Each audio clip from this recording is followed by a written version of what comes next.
All praise to Yahweh, Bahashem, Yahweh Shai, Bahashem, Wakaha Kodash.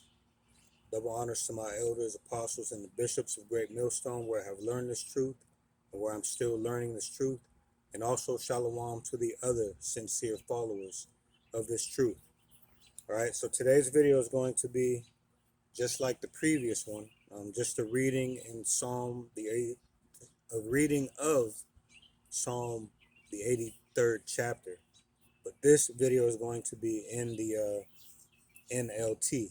Okay. So before I get started, just like the last video,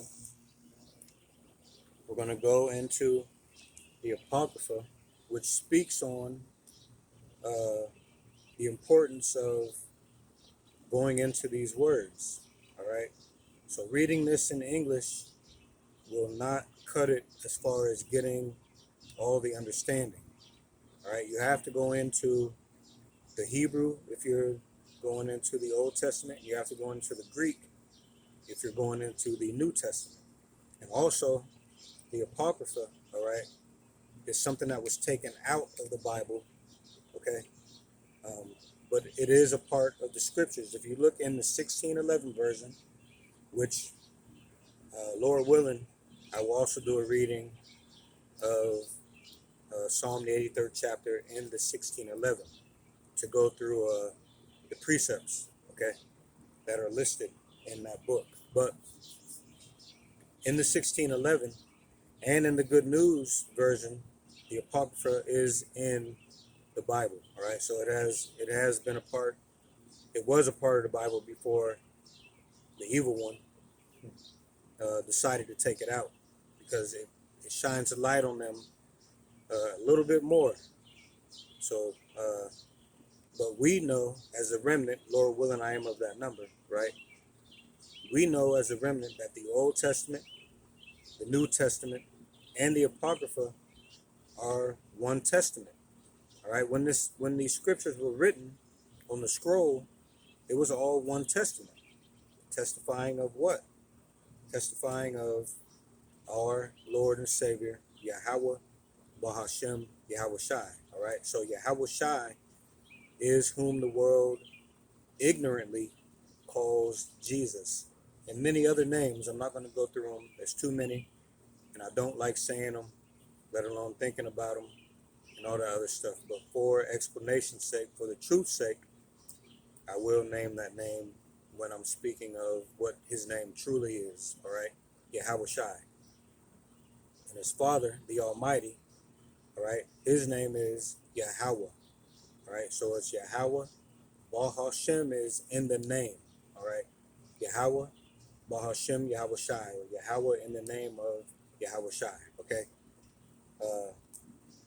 so you can't believe in the Old Testament and disregard the New Testament, and vice versa. You can't believe in the New Testament and disregard the Old Testament. And then you can't discredit the Apocrypha. Okay?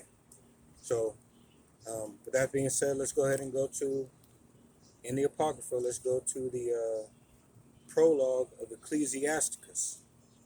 All right? Now, the prologue is longer than what I'm going to read here, but I'm going to go straight to the point for the sake of time. All right?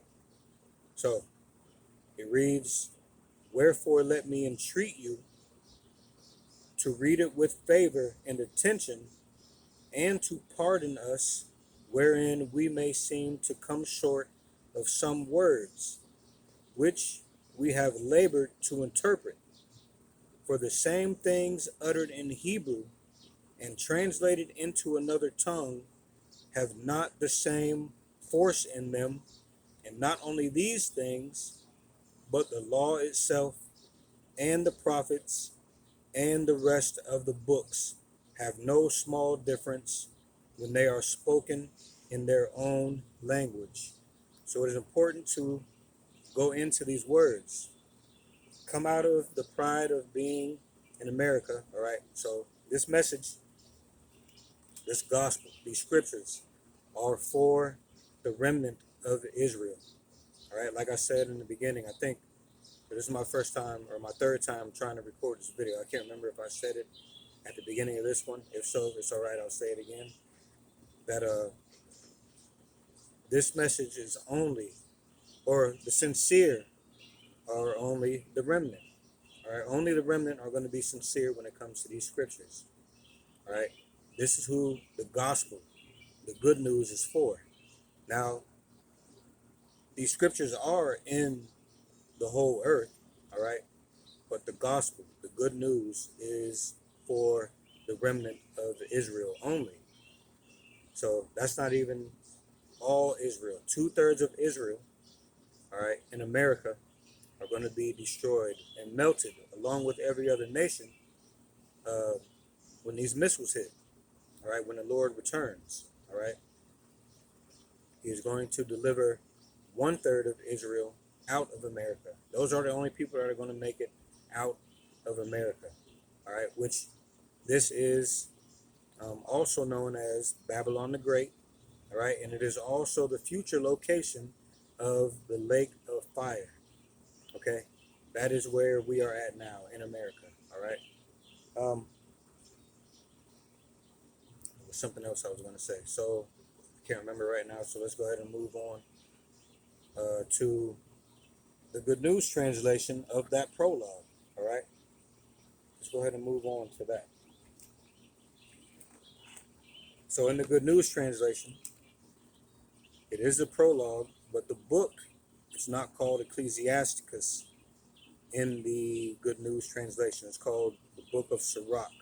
All right, they're the same thing though. Ecclesiasticus and Sirach are the same thing. All right, let's go ahead and read this exactly what I read in the King James Apocrypha. I'm going to read it in the Good News translation. All right.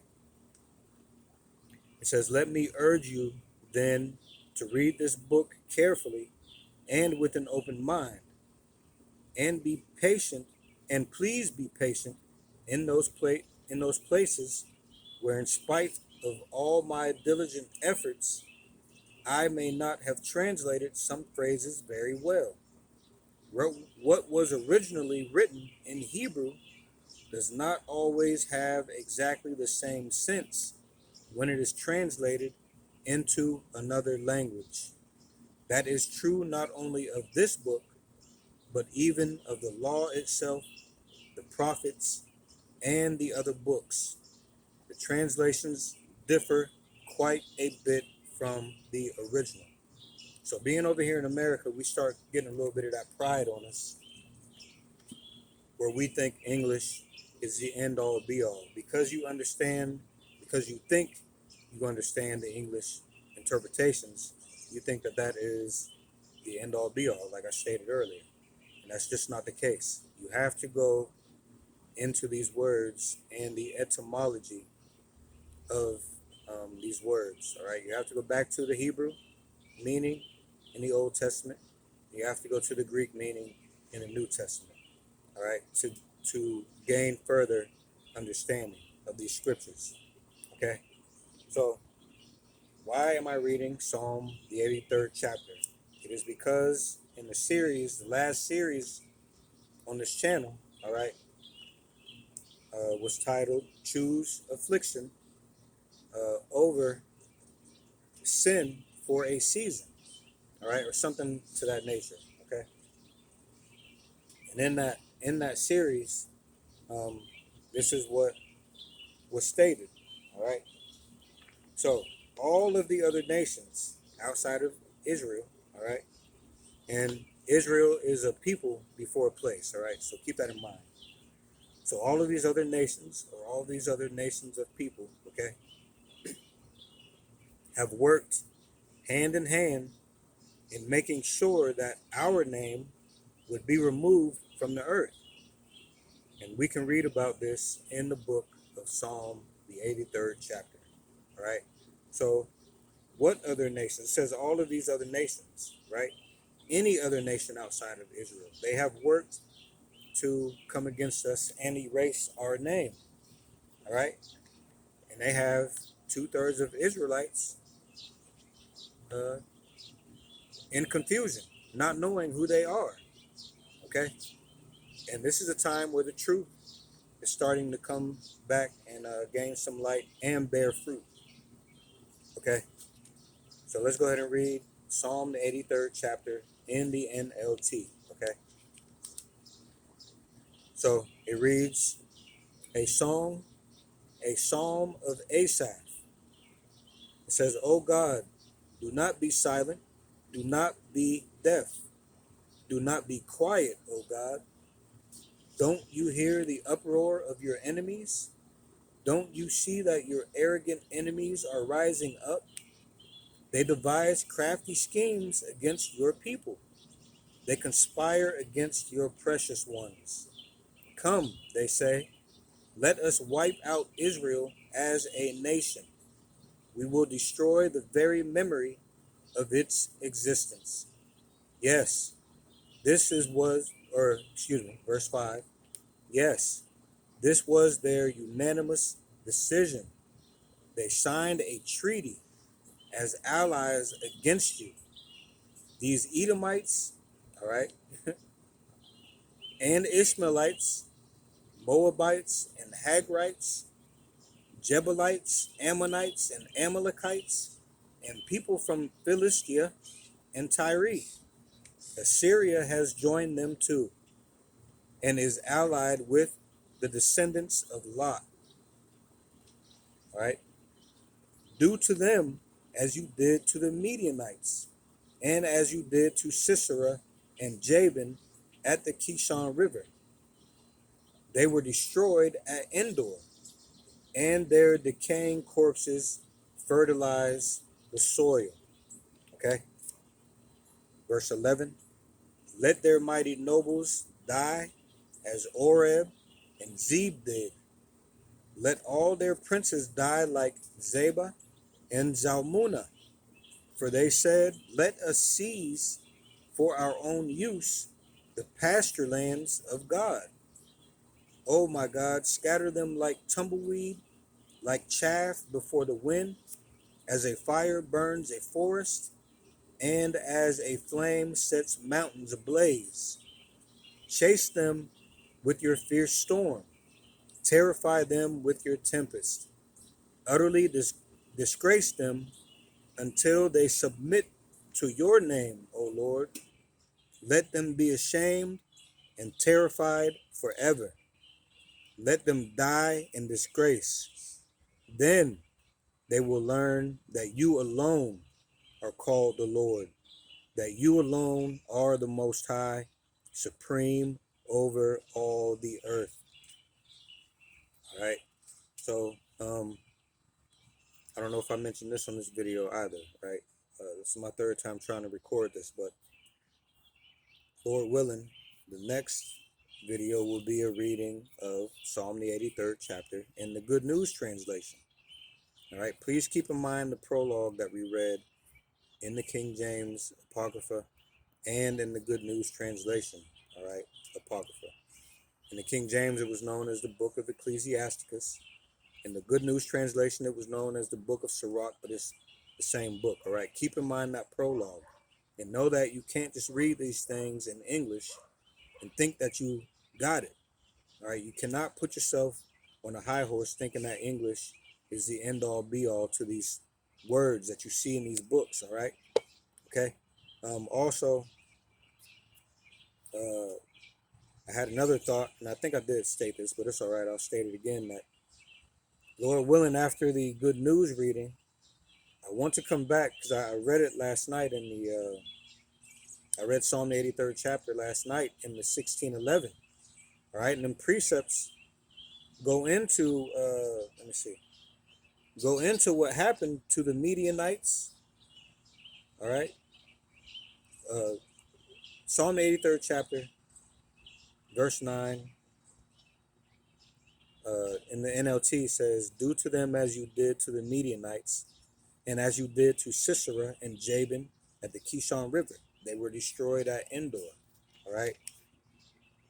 And then verse 11 says, let their mighty nobles die as Oreb and Zeb did. Okay. So those precepts that it sent me to went into what happened to these people. Okay. Um, so, Lord willing, after the Good News Translation reading, we'll go back to the King James 1611 version of Psalm, the 83rd chapter, and get some of these precepts that it lists in there. All right. With that being said,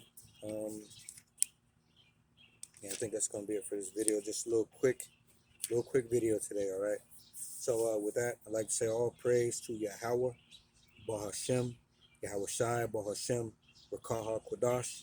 Double honors to my elders, apostles, and the bishops of Great Millstone, where I have learned this truth and where I am still learning this truth. And also, Shalom to the other sincere followers of this truth. All right. Shalom.